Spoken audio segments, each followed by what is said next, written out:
And what's the message to Iran? Don't. As President Biden said, just don't. Exactly. Welcome. It was Iran who struck tonight in the ever-spiraling cycle of violence in the Middle East. The U.S. says around 200 Iranian ballistic missiles launched from Iran rained down across Israel this evening, sending people running for cover. Just moments after air raid sirens sounded, the sky filled with streaks of light. Incoming missiles, many appearing to explode in the air, intercepted by Israeli and American defenses.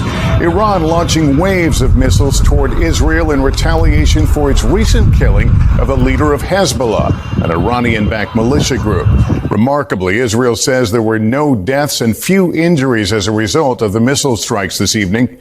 The attacks not a surprise after U.S. intelligence several hours earlier warned a missile attack by Iran was imminent. This evening, Israeli leader Benjamin Netanyahu making clear there will be a response. Our team witnessed it all from the ground. Raf Sanchez.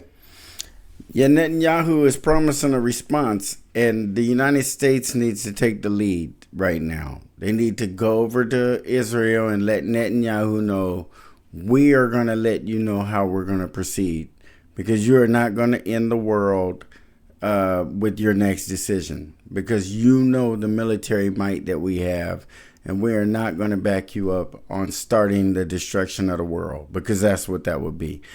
If some provisions need to be made over there as far as relocating some folks around, even the occupants of Israel, give them a new home somewhere where they are not under constant pressure and surrounded the way they are, where they require the kind of military backup that we provide. It's just ridiculous. It's to that point, you guys. We got to do something better. And you got Kamala Harris in a recent interview, tough talking, and then boom, this happens, and now you have to respond in the real world. It's no longer a campaign, and your credibility is in question until you respond in a way where this is ended in the best way possible for everyone in the entire world, because it isn't a very good time right now for us to be trying to get into any wars with anyone. We should be trying to kind of kick back on the violence, and especially going into an election. Donald Trump, I don't trust being in control of the country in a war, especially a World War III type war where missiles are being launched from continent to continent. That could be some dangerous stuff. And I don't trust Kamala Harris in that role either. I don't know. I think with that, you just have to pray, because they're going to make decisions that we don't agree with. And you elected these people, and we just got to roll with it. But either way, we're going to come out of this one really bad. This is not good at all. And if they let Netanyahu make the decision on what the retaliation will be, we're probably definitely going into World War III. Tez leads us off with the latest now from northern Israel. It began just after 7:30 local time. I can tell you at this moment, the skies above us are lighting up. What looked to us from the grounds like deadly shooting stars, Iranian ballistic missiles slamming down one after another near an Israeli airbase. Also seen over Jerusalem's western wall and across the country. Israel says its air defenses taking out most of the incoming missiles. We are seeing some of these missiles, they are either falling apart, a sign that they have been intercepted, or they are making their way down towards the ground here in northern Israel. The IDF says around 180 Iranian missiles fired in total, in two waves, minutes apart. I couldn't even imagine missiles raining down. I mean, I know they live kind of more prepared for war and missile attacks because they've had them, but to have to go into bomb shelters, to know that you're in an imminent danger of dying, and another country is launching missiles at you, that has got to be the scariest thing in the world. And that's why the United States has to get involved and settle this down. The planet is heading in a really bad place.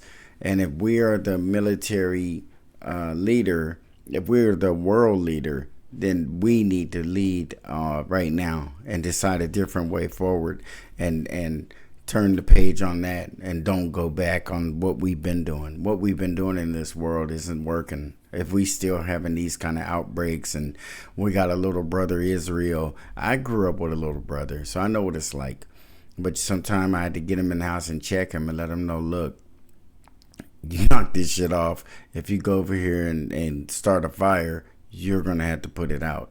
And, you know, that's what we're going to have to do to Israel. We got to sit them down and talk to them. It's just the way it's going to have to be. Once again, seeing the skies lighting up now. Traveling the nearly 1,000 miles from Iran to Israel in just 11 minutes. Later, like millions of others, we took cover when we heard the warning sirens. That's the sirens. We're going to head to safety. President Biden had ordered the U.S. military to assist in defending Israel. Tonight, the Pentagon saying U.S. Navy destroyers fired a dozen interceptors at the incoming missiles. Yeah, so right now, folks, we are involved. We're involved in a defensive stance.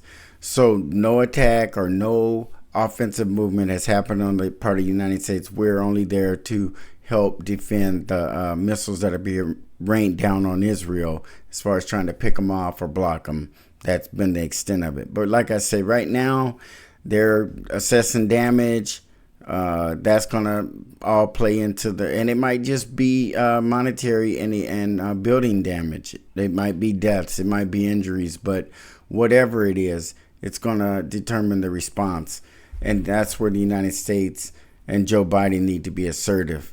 And I believe that you need to be very assertive with Benjamin Netanyahu, because you are talking about his country being attacked, but he might be kind of tunnel visioned on that, and someone needs to come in who can see the bigger picture and the ramifications of this. So hopefully Biden can step this up and do the right thing and keep Kamala at his side and keep her on camera. Help her, put her out there and everything, because she's doing terrible on the campaign trail. She's not doing anything to gain any voters. If she's got voters who are going to vote for her, they ain't going nowhere, I guess. But picking up new people, I don't see it. I don't see anything she's done, but kind of like got out there on the campaign trail and repeated herself. So if you missed the speech, just catch the next one and you'll be fine. You'll be all caught up. Obviously, this is a significant escalation by Iran, a significant event. The U.S. condemning the Iranian action, saying dozens more ballistic missiles were fired than in Iran's previous attack on Israel back in April. This is totally unacceptable, and the entire world should condemn it. The IDF tonight saying there are no known fatalities or major injuries in Israel. Iran says the attack was a response to Israel's assassination last week of Hezbollah chief Hassan Nasrallah, following nearly a year of Hezbollah rocket attacks on northern Israel. All of it with nerves already frayed here by an earlier mass shooting in Tel Aviv. At least 6 civilians killed when 2 terrorists opened fire on the light rail, police say. While in a late-night speech addressing the missile attack, Prime Minister Netanyahu saying Iran made a big mistake tonight, and it will pay for it. Ralph, what have you learned about? Yeah, that doesn't sound good. Iran made a big mistake tonight, and that doesn't sound good. And when he talks like that, he ain't campaign talking like Kamala. He really means it, and he has the means to do it, and he has the backing of America. If he is to go and do something that we don't even authorize, I really do believe that we'll still back him. We're not going to back away just because he pissed us off, because they're going to say he has the right to defend himself, and he was only defending himself because missiles rained down on his country. But World War III is knocking at our door. I don't know if you guys remember, but a few months ago, might have been 3 or 4 months ago, Iran and who was it? Russia, made a treaty.